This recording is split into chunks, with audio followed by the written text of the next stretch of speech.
Hey guys, it's Mrs. Doherty coming to you from my classroom. But unfortunately, I'm here alone, except Finn's with me. He's helping me do labs today. And we're gonna all three be lab partners together. Now, there are a few videos. So the reason I'm putting them kind of in different steps is because it will load a little bit faster, but that means you're gonna have to go to a couple different videos to see the whole thing for today. I wanted to recap just a couple things about friction. So let's take a look here. Friction is a force that works against motion and causes objects to slow down. That's the whole idea behind friction. If something is moving, friction is kind of its enemy. It's working against it. It's not allowing it to go super fast. Rough surfaces have way more friction. Smooth surfaces have way less friction. All right, so today we are going to do a lab activity, and that lab activity is going to let us see friction in action, hopefully. Now, you're going to create a data sheet that looks like this, and you're going to need to stop and pause and get yourself a sheet of lined paper. So if you need to pause, pause now. All right, so you can see on my lab sheet here, I've got the surfaces, and I've got trials 1, 2, and 3. So we've got 3 different surfaces we're gonna work with today. We've got sandpaper, we've got bubble wrap, and we've got wax paper. Now, sandpaper is gonna be rough to the touch. It's gritty. I can feel that sand in there. Bubble wrap is like the stuff if you've ever received a package and it's wrapped up in that stuff you like to pop. Those are my bubble wraps. And wax paper is pretty smooth. I don't feel a real big texture from that. But we're going to use all of these surfaces and we're gonna put them on a ramp and we're gonna run the same Matchbox card down to see what happens. Which one allows it to go super fast, which one's kind of in the middle, and which one is like crazy slow that we would not wanna actually drive on. So get your data table ready and join me in part 2 of our video, and we're going to start with sandpaper. Okay guys, this is my lovely assistant, Vanna. I'm sorry, Finn Doherty. We are going to do sandpaper first. So you can see we have a ramp. The ramp's gonna stay the exact same the whole time. And the end line, see my end line here, that's gonna stay the same the whole time. Now, you might be wondering why some of the paper is purple and some is silverish colored. It's fine, it's just from 2 different packages, but it's the same surface, the way it feels. So it'll be fine either way. All right, so I'm gonna get Finn's phone ready. You can see I've got a phone timer here. We're gonna do it, we're gonna kind of round the seconds, and we're gonna fill in our data table together. So if you didn't do step 1 or part 1 of the video, you need to go back and watch that because I have how to set up our data table in there. All right, Finn, I think we are ready. So go ahead and take your car and release.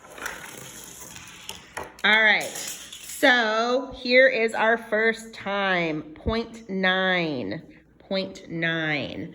So I'm gonna go over to sandpaper, time 1, and I'm gonna put in 0.9, okay? That's our first recorded data. All right, step 2, let me reset our timer here. All right, Finn, let it go, hold on, wait. 3, 2, 1, go. All right, that one was pretty close.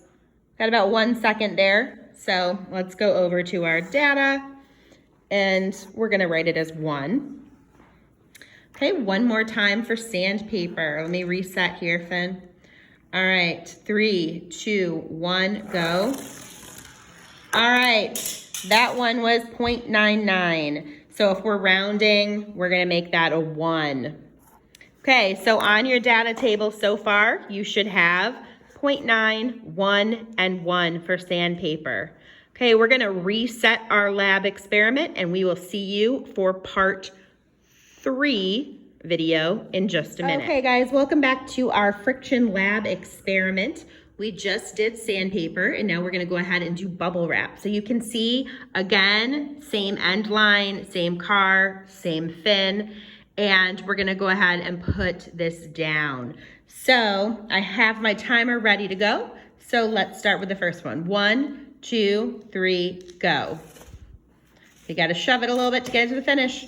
Get it to the finish. Get it to the finish. Oh no. All right, that was sad. Sad but true. We had 6.6. So let's just make that 7 since we're going to round. Or we can just leave it at 6.6. It doesn't really matter.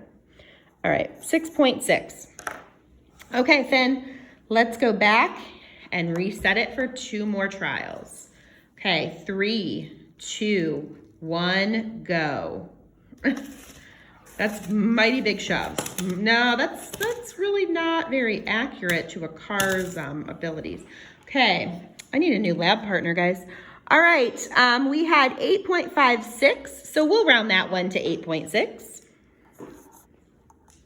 So imagine what would happen if streets were made of bubble wrap. Would we go very quickly? I don't know. All right, one more time for bubble wrap. Oh, hold up. All right, 3, 2, 1, go.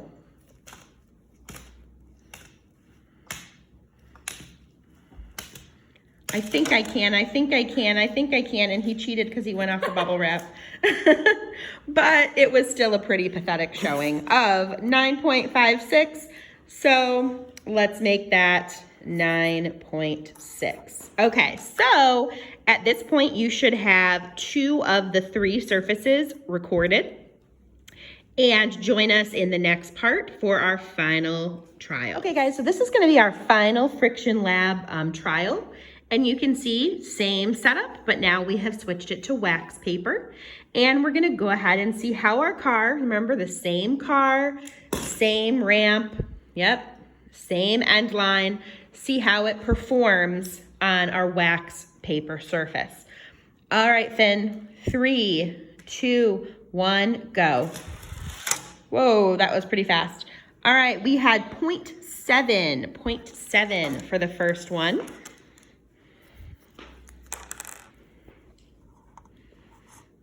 0.7. All right, let's reset. Okay, 1, 2, 3, go. All right. Oh, pretty darn close. 0.79. So that was 0.8. All right, one more. Let me move this a little bit. There we go. 3, 2, 1, go. All right, and that one was 0.68. So we've got 0.68. Let's round that actually to 7. Let's round it to 7. Okay, so for this time trial, we're going to use the median. Now, a median number is the number that's found in the middle of a data set, but you need to put the numbers in order first to determine the median. So for sandpaper, we had 0.9, 1, and 1. So our middle number for sandpaper that we're going to use is 1. For bubble wrap, we had what? Well, I guess they are in order. That's kind of nice. And 8.6 and 9.6. So we cross it off and the median is 8.6. For wax paper, we had 0.7, 0.7, 0.8. So when we cross it off, 0.7 becomes the median number. So these are going to be kind of the numbers we're going to look at to answer the questions in our wrap-up worksheet that goes with our lab today. So keep these in mind and make sure you have this data sheet filled out because you're going to need it for the lab wrap-up today. Okay, guys? All right, head over to that and we're gonna get finished up pretty soon.